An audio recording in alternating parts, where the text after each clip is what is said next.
करना है, या अच्छा आपको आपका जो आप चाहते हैं कि आपसे अच्छा हो, तो अच्छा करने के लिए आपको अच्छी तरीके से सामने बैठ के सुनना और देखना पड़ेगा। इससे भी परिपक्वता आती है, इसमें कोई संदेह नहीं है।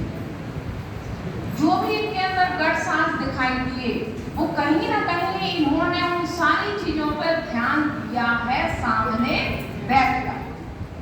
इनकी एक बहुत अच्छी चीज, अब हम थोड़ी अच्छी चीजों की चर्चा करते हैं। हमने प्रश्न इन्होंने नहीं दोहराया, इन्होंने कहीं भी पहले से ऐसा नहीं कहा कि उठिए बताइए।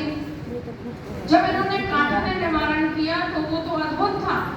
काठिन्य निवारण उच्चारण में आप लिख देते हैं और फिर आप सीधे बच्चे के पास पहुंच जाते हैं, बताइए क्या लिखा।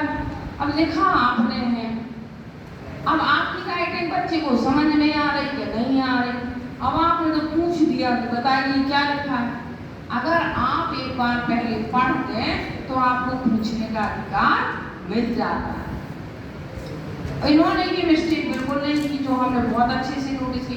इन्होंने काठिन्य निवारण लिखा और काठिन्य निवारण लिखने के बाद इन्होंने उसका वाचन किया बहुत अच्छे से। वाचन करने के बाद इन्होंने पूछा कि सुनीता ऐसा बताइए ये क्या है। ये चीज इनकी बहुत अच्छी, ये बेहतर थी। अब बेहतरीन कैसे हो सकता? एक गलती, देखिए गलती नहीं कहेंगे, सुधार करना है।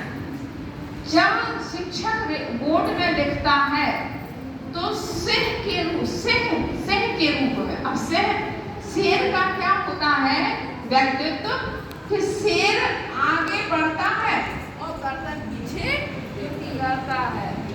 शेर एक कदम आगे बढ़ता है और फिर गर्दन पीछे करता है, फिर शेर आगे बढ़ता है और फिर गर्दन पीछे करता है। तो शिक्षक को सिंह व्यक्तित्व का होना चाहिए। आप जब भी बच्चों की तरफ पीठ करें तो शेर बन जाए, सिंह वाले व्यक्तित्व का धारण कर लें, ठीक है। क्यों? आप जब बोर्ड पर लिखती हैं तो पीठ, या TLM दिखा रहे हैं तो पीठ, या फिर आप कुछ कर रहे हैं तो एक दो बार करता है ऐसी जरूर करें। इवन कि आप अटेंडेंस भी ले रहे हैं तो कंटिन्यू न लेते रहें, वहां भी आप ड्यू लें। ये होना चाहिए, ये शिक्षकीय गुणधर्म है, ये तो हमारी आदतों में शामिल होना चाहिए। तो हम इसीलिए शिक्षक ही कहा गया है कि 4 आंखें होती हैं, 2 आगे 2 पीछे। वो 4 आंखों का मतलब 4 आंखें नहीं है, वो 4 आंखों का मतलब वो 4 आंखों वाली दिखावटी एक्टिंग है कि हम सजग हैं, जितना इधर उतना ही उधर। ये करती तो शायद और बेहतरीन होता। तो ये इन्होंने नहीं किया, लिख रही थी तो लिखती ही रही। थोड़ा सा इनको क्या करना था, जैसे हम लिख रहे हैं वार्षिक उत्सव, वार्षिक धन उत्सव, ऐसे जब इधर पीठ हो तो मुंह चालू हो, और जब शब्द सेंटेंस हो जाए तो नजर इधर हो। तो हम क्या करेंगे, बच्चों पर पूरा कमांड, इस तरह बच्चों पर एक ही शिक्षक टेक्निक का इस्तेमाल करके पूरी तरह बच्चों पर कमांड कर सकता है। तो क्लियर हो गया? हाँ, ध्यान रखना ही है, क्योंकि आप बेहतर हैं और आपको बेहतरीन बनना है, तो आपको ध्यान रखना पड़ेगा। और यदि आप में बेहतरीन बनने की लालसा नहीं है तो आप ठस हैं, और ठस को कोई क्या कर सकता है, वो खुद ही हो सकता है कि वो ठस है कि बेहतर है कि बेहतरीन है, वो उसका अपना व्यक्तित्व है। पर अपना काम तो बोलना है। तो अपन लोगों को क्या है, जब यहाँ तक आ गए हैं तो ठस तो अपन पहले ही छोड़ आए। जो सीखने बैठे हैं, जो BEd कर रहे हैं, वे तो अपनी ठसपनी की गठरिया बांध के धरैया है।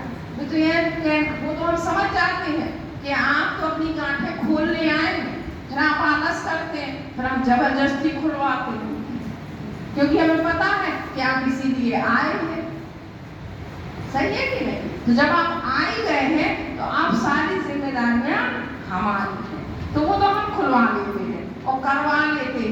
जैसा करवाना है वैसा करवा लेती हैं। और यही हम आपको सिखाते हैं कि कक्षा तक बच्चा आ जाए, फिर हम उसे हर तरीके से क्या कर लेते हैं, उससे सब करवा लेते हैं। लेकिन आप बताइए, क्या किसी को सीट पे खड़ा किया गया इधर? क्या किसी को डंडे मारे गए? क्या किसी पर चिल्लाया गया? क्या बहुत ज्यादा लाड दिया गया? और फिर भी सबसे क्या करवा लिया हमने? हमें जो करवाना था वो हमने करवा दिया। ठीक इसी टेक्निक से आपको अपनी कक्षा में काम करना है। न चिल्लाना है, न खींचना है। बच्चा खींच रहा तो फिर आपको नहीं खींचना। बच्चा नहीं सुन रहा है, थोड़ा बहुत चल जाता है, थोड़ा, लेकिन उसकी सब हर चीज की मर्यादाएं हैं। क्लियर है कि नहीं है? तो इन चीजों का, सारी चीजों का, खड़े होने की मर्यादा, शब्दों की मर्यादा, सेंटेंस की मर्यादा, नजरों की, कभी कभी हम भड़क जाते हैं, हम शब्दों की मर्यादा में भड़क जाते हैं।